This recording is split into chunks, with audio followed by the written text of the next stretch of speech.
Saya akan memulai pertemuan kita dengan sebuah pertanyaan. Apakah Anda percaya dengan lembaga survei ataukah Anda percaya dengan hasil survei? Pertanyaan ini penting saya ajukan karena hari-hari ini serta hari-hari ke depan kita akan disajikan oleh berbagai hasil survei tentang situasi politik terkini dan tentang kandidat politik tertentu. Silakan tulis tanggapan Anda di kolom komentar. Apakah Anda percaya dengan lembaga survei ataukah Anda percaya dengan hasil survei? Yang jadi masalah adalah bukan masalah percaya atau tidak percaya. Survei sudah menjadi seperti panduan wajib, seperti rujukan wajib partai politik dalam menentukan langkah politik mereka, termasuk dalam menentukan siapakah kandidat politik yang akan mereka usung pada pilpres maupun pilkada. Nah, sekarang masih tahun 2022, tapi kita sepertinya sudah memasuki tahun politik karena sudah mulai bermunculan di media berita-berita tentang hasil survei, kegiatan-kegiatan bakal calon presiden dan sebagainya, padahal pilpres masih nanti pada tahun 2024. Hasil survei pun mulai bertebaran dan memang kadang-kadang kita juga bingung melihat hasil survei. Makanya saya mengajukan pertanyaan, apakah Anda percaya dengan lembaga survei atau Anda percaya dengan hasil survei? Walaupun kenyataannya yang harus kita hadapi, partai politik menjadikan hasil survei sebagai rujukan mereka dalam menentukan langkah-langkah politik mereka, termasuk dalam menentukan siapa kandidat yang mereka usung pada kontestasi politik. Boleh saja kita memiliki penilaian yang berbeda-beda mengenai lembaga survei ini. Tapi saya akan membahas begini. Kita akan dihadapkan pada situasi nantinya akan bermunculan berbagai hasil survei. Jangankan nantinya, sekarang juga begitu ya. Misalnya kita lihat lembaga survei A menempatkan tokoh A nomor 1, tokoh B nomor 2, tokoh C nomor 3. Kemudian tokoh E entah ada di mana. Tapi tiba-tiba lembaga survei tertentu bikin survei, tokoh E yang nggak ada dalam survei-survei sebelumnya muncul sebagai pemenang, ada di posisi pertama. Nah, ini kan membuat masyarakat yang awam mengenai survei menjadi bertanya-tanya. Maksud saya, awam mengenai survei ini yang mungkin tidak tahu bagaimana mekanisme survei itu, prosesnya, sehingga membuahkan hasil seperti yang sudah disajikan. Nah, tentu saja kita mendorong masyarakat publik pun untuk menjadi cerdas dalam menyikapi hasil-hasil survei ini.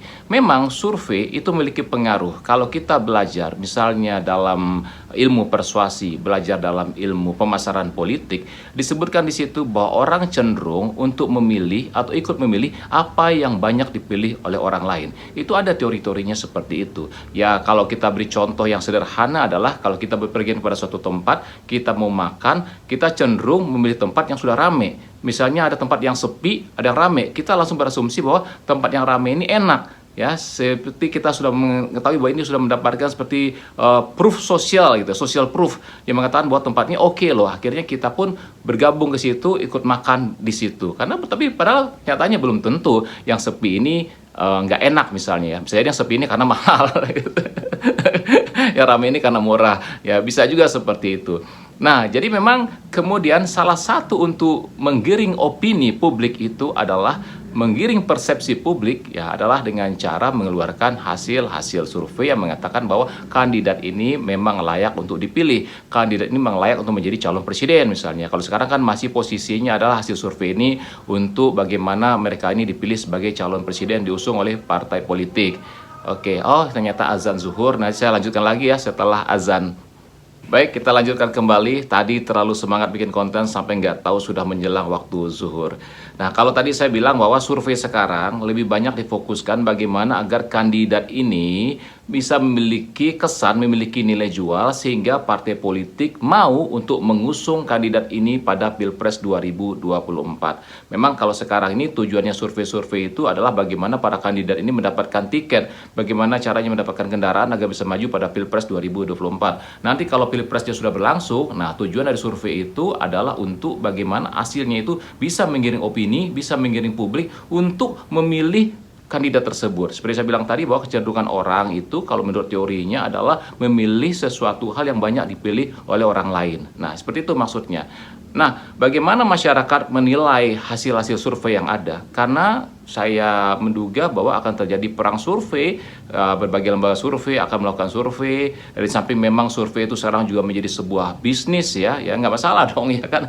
Menjadi bisnis juga nggak apa-apa, karena kan survei itu butuh biaya, butuh ilmu ya, butuh caranya, dan juga ada pasarnya, nggak masalah menjadi bisnis. Tapi yang penting bagaimana bisnis ini dilakukan dengan cara yang jujur tentunya. Harapannya seperti itu, yang benar-benar memberikan pendidikan kepada publik, bukan survei yang pesanan gitu, yang hasilnya bisa dipesan misalnya. Jangan sampai seperti itu. Mudah-mudahan nggak ada yang seperti itu. Tapi kan publik boleh dong bingung gitu ya. Dalam waktu yang berdekatan, sebuah hasil survei bisa berbedanya sangat jomplang banget. Misalnya pada survei yang tadi saya bilang tadi, A di posisi 1, E pada posisi 7 mungkin. Kemudian kita hasil survei berikutnya, E bisa pada posisi 1 gitu ya. Dan A turun. Nah, itu seperti itu kan kemudian juga menimbulkan pertanyaan kok bisa seperti itu. Pada hasil-hasil survei yang lain ada tokoh misalnya F masuk, tapi pada hasil survei yang lain F nggak masuk. Nah, seperti itu kan juga ya menimbulkan tanda tanya bagi publik ya. Nah, tentu kita mengharapkan nanti survei-survei ini seharusnya bisa memberikan edukasi politik kepada masyarakat dalam menentukan siapa kandidat yang akan dipilihnya.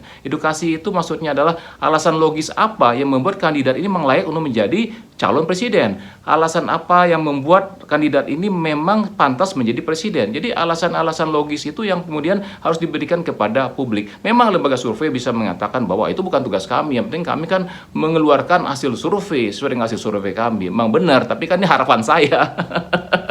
Dan mudah-mudahan ini juga adalah harapan publik. Karena kalau nanti perang survei di mana-mana, kemudian berdasarkan pesanan, berdasarkan rekayasa-rekayasa misalnya terjadi seperti itu, maka lama-lama juga akan ketahuan sebenarnya. Ya, publik kemudian juga akan memahami itulah, karena juga banyak pengamat-pengamat yang memiliki idealis ya untuk melakukan pendidikan politik pada publik, akan mengatakan loh, jangan percaya dengan hasil survei ini, jangan percaya dengan hasil survei itu ya, seperti itu misalnya gitu. Ya baik, sekarang ini adalah bagaimana kita berharap ke depannya ini kita memiliki bakal calon presiden yang benar-benar memiliki standar, memiliki kualifikasi yang pantas layak menjadi calon presiden, yang benar-benar mereka itu ketika jadi presiden nanti itu benar-benar memberikan kemaslahatan kepada publik, bukan hanya memperkaya golongannya sendiri atau istilahnya oligarki yang di belakangnya itu yang mendapat keuntungan, tapi benar-benar rakyat Indonesia ya, kita semuanya benar-benar menjadi masyarakat yang adil, makmur, sejahtera. Aduh, luar biasa lah pokoknya.